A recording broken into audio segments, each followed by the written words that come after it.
Hi guys, আসসালামু আলাইকুম রহমতুল্লাহি ওয়া বারাকাতু। চলে আসলাম এই ঠান্ডা ঠান্ডার ভিতরে পাকোড়ার একটা রেসিপি নিয়ে। আজকে আমি শাক দিয়ে পাকোড়া বানাবো।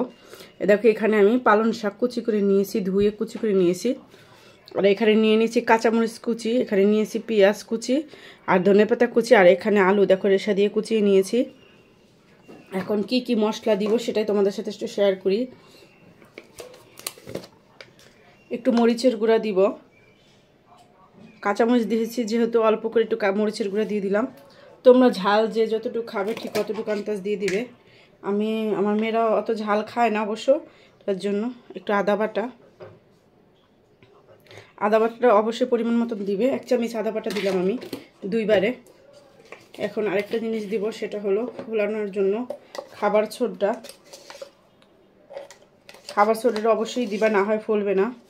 এই দেখো, আধা চামচ খাবার সোডা দিয়ে দিলাম। আর সাথে আধা চামচেরও কম, একদম দেখতে তো বোঝা যাচ্ছে। আর একটু লবণ, পরিমাণ মতো লবণটা দিলাম। আর একটু হালকা টেস্টের জন্য যদি তোমরা স্বাদের মশলাও দিতে পারো, ম্যাগি মশলাও দিতে পারো, চাইলে একটু টেস্টিং সল্ট, যে আমি একটু করে টেস্টিং সল্ট দিয়েছি অল্প, কিন্তু এখানে আমার সোডা লাগানো আছে, এটার জন্য হয়তো মনে হতে পারে অনেকগুলো আমি একটু করে দিয়েছি। খাবার সোডাটা বেশি একটা ভালো না স্বাস্থ্যের জন্য, এটার জন্য অল্প একটু দিলাম টেস্টের জন্য। এখন এগুলো সব একসাথে মাখিয়ে নিব। আগে এগুলো সব একসাথে মাখাবো সুন্দর করে। মরিচের গুঁড়াটা আর একটু লাগবে, কালারটা সুন্দর আসেনি, অল্প একটু দিয়ে দিলাম। যেহেতু কাঁচামরিচ দিয়েছি, কাঁচামরিচগুলো আবার অনেক ঝাল, এই কারণে মরিচের গুঁড়াটাও ঝাল, একটু কম করে দিয়েছি। দেখো মাখানো হয়ে গেল। এখন আমি এই শাকটা দিয়ে দিব। শাকটা এটার সাথে মিক্স করে নিব। শাকের পাকোড়া কে কে খেয়েছো আর কার কাছে ভালো লাগে অবশ্যই তোমরা কমেন্টের মাধ্যমে জানাবে, কে কে পছন্দ করে খাও। আর এখানে আমি দিয়ে দিব আটা। দেখো বেশি কিন্তু দেই নেই, চাইলে তোমরা সাথে বেসনও দিতে পারো। এখন ভালো মতন আমি মিক্স করে নিব পাকোড়ার জন্য। আমার আজকে বর্তমানে নাই, বেসন শেষ হয়ে গেছে, এটার জন্য আমি শুধু আটা দিয়েই বানাবো। আটা দিয়ে মজার পাকোড়া নাস্তা সন্ধ্যায় খেতে পারো এভাবে করে আমার মতন চাইলে। অনেক সুন্দর কিন্তু একটা ঘ্রাণ আসতেছে। এখন একটু এখানে অল্প একটু পানি অ্যাড করে দিব, একটু করে পানি দিব, না হয় এটা ফুলবে না। অল্প করে, বেশি না। দেখো যে হয়ে গেল আমার পাকোড়াটা, শাকের পাকোড়াটা রেডি। পালং শাকের পাকোড়া, পালং শাকের আলু কুচি দিয়ে পাকোড়া। চলো এখন চুলায় চলে যাই, ভেজে নিই।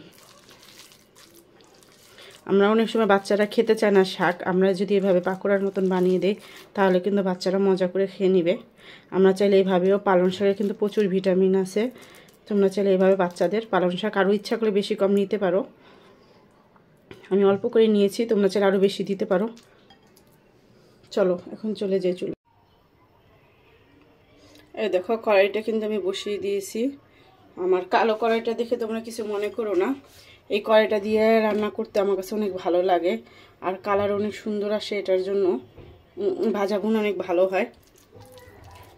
এখন আমি ছোট ছোট করে পাকোড়াগুলো ভেজে নিব।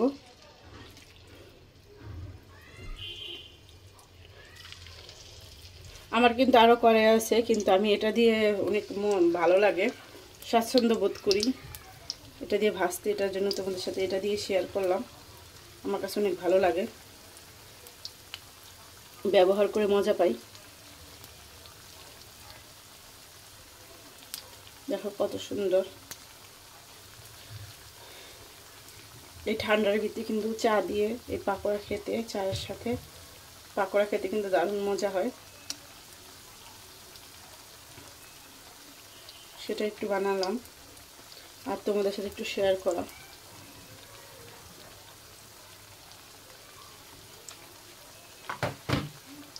ভাজা হতে থাক।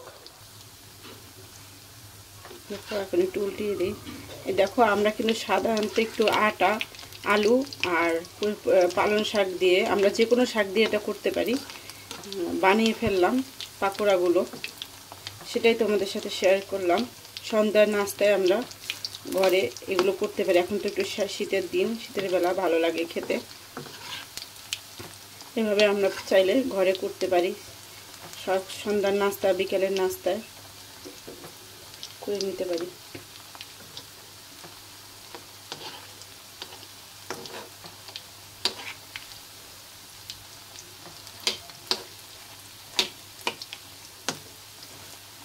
সবগুলো সুন্দর করে ভেজে নিব।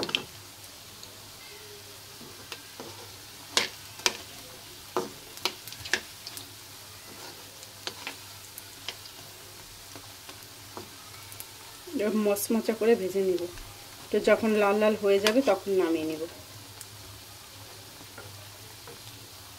এই দেখো আমার কিন্তু ভাজা হয়ে গেছে, এখন আমি উঠিয়ে নিব।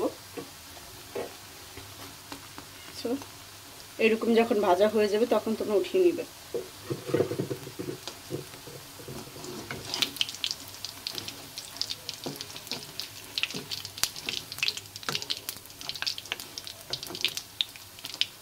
সবগুলো পাকোড়া এক এক করে এভাবে উঠিয়ে নেব।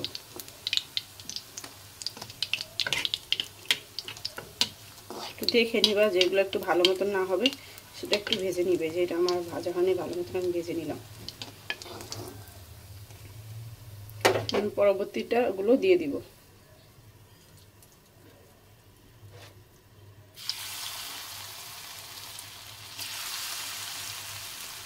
আওয়াজটা কিন্তু, তেলের আওয়াজটা আমার কাছে অনেক ভালো লাগে। আজকে তোমাদের একটু শোনালাম। যখন যে কোনো জিনিস দেওয়া হয় তখন যে একটা আওয়াজ আসে, আমার কাছে অনেক ভালো লাগে। দেখো সবগুলো দিয়ে দিচ্ছি একসাথে, এখন ভেজে নিচ্ছি। আমি আজকে 2 রকমের পিঠা তৈরি করলাম। আমার ছোটো মেয়ে আবার এটা খায় না, ঝাল ঝাল পিঠা। ওর জন্য মিষ্টি পিঠা বানালাম, আর আমাদের জন্য, আমার জন্য, আমার বড় মেয়ের জন্য এই পিঠাটা বানালাম।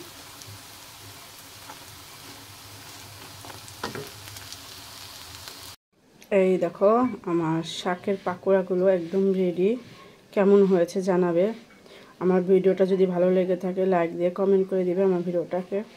যদি এখানে আরও কোনো কিছু অ্যাড করা যায় সেটাও তোমরা বলতে পারো। আজ এ পর্যন্ত, সবাই ভালো থাকবে, সুস্থ থাকবে। আসসালামু আলাইকুম, আল্লাহ হাফেজ।